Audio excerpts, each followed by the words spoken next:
Boating કરવા માટેની boat Nainital ઝીલની અંદર આ રીતે બોટો હોય છે, લાઇનસર બાંધેલી છે અને આ બધી બોટો બોટિંગ કરવા માટે છે।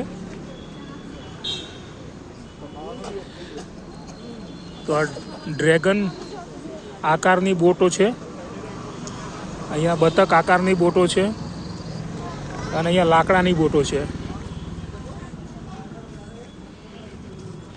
જે લાકડાની બોટો છે એની અંદર પણ બોટિંગ બધા કરતા હોય છે।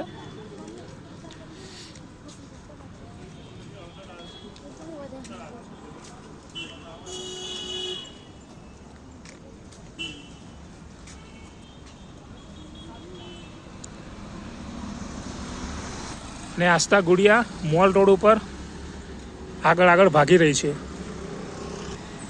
મોલ રોડ નૈનીતાલનો મેઇન રોડ છે અને એને લાઈફ લાઇન પણ કહેવાય છે। ટુરિસ્ટો અહીંયા ઉપર જ ખાસ ફરવા માટે આવતા હોય છે।